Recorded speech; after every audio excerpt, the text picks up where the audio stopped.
Hey everybody, a few years ago I put out a quick little video on the intro to Goodbye in Our Eyes from the Zac Brown Band. I'm a huge fan. I love playing anything that Zac plays.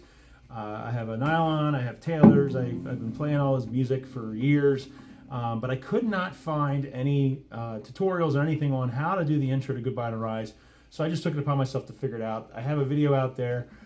It's pretty quick, and I didn't really take the time to actually slow it down and explain anything, and I've had some requests to do that, so I'm gonna take the time to do that now.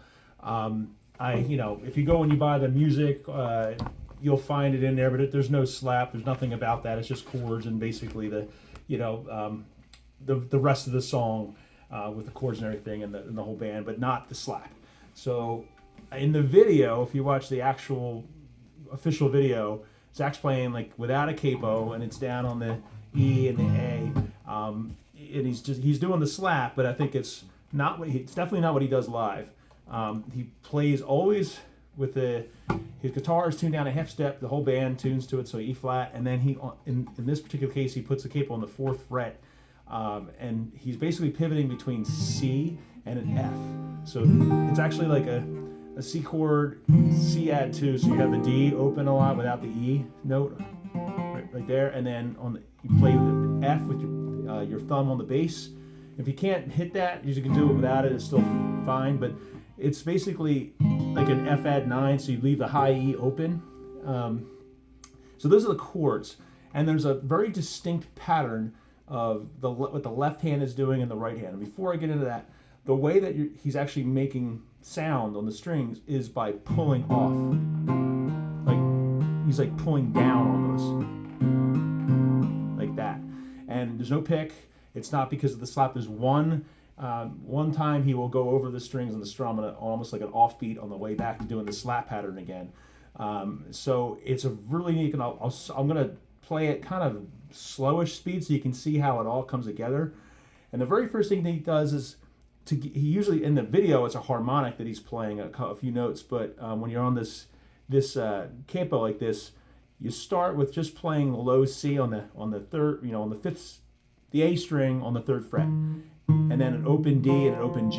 So it's like you start with that, and then the first thing you're doing is like a fist. So there's I call it a thump, a slap, and then a strum like that. So it's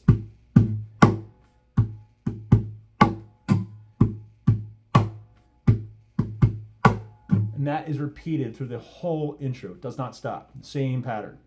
And then fitting in the left hand, it's the opposite. So the way that this worked for me, honestly, because it was so hard to figure out, even listening to it and even watching them, I had to bring out Microsoft Excel, and you can do whatever works for you if you want to write sheet music or whatever. I just did it in columns and rows. In my head, it made sense to me. So I did like color-coded for, okay, what my left hand was doing, and then what my right hand was doing. I had it color-coded if it was a thump, a slap, or a strum, and I could see it visually when I would go to play it, and I have it on the screen here on the other monitor.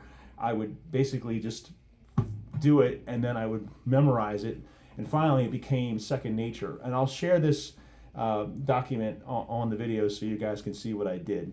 And it's actually 1E and a 2E and a 3E and a 4E, so it's 4 time, but it's kind of hard to even do it like that. So it's like 1E and a 2E and a 3E and a 4E and so I can't even do it and say it, and I don't even know how Zac sings at the same time that he's playing this part. I've tried it, and it's super hard. So kudos to him. But I can help here. Basically, I'll do it on an average speed here for you. Okay, so like this, and it goes.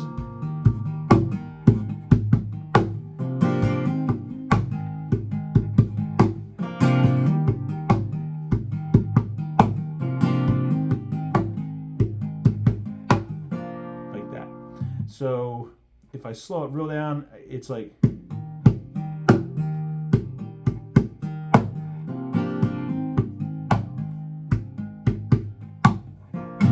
then when he strums, he's coming down almost to the front of the guitar, and he just swipes it, and there's no notes being played at that point. It's just open strings you're hitting, but it's enough that when you slap back on, it's got power, and it'll carry you through that whole.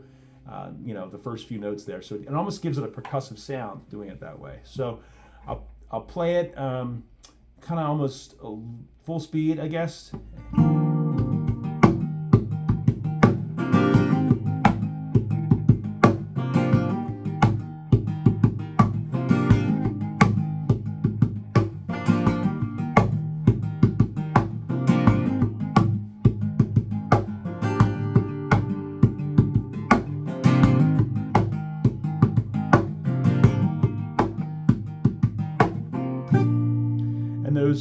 the other chord there was an E minor. There's one part in there where he's just doing just a regular E minor, and then there's a G chord that he ends with right there. So I hope that helps. If you have questions, please just ask me. Like it's a weird song to play. It sounds so cool. And if I had a voice, I would sing. I just don't, so you're not going to hear my voice. And by the way, even trying to sing that with it, I just haven't mastered that. So if you can play that and sing, you're doing better than me. So hope everybody has a good day and enjoy the video. Thanks. Bye.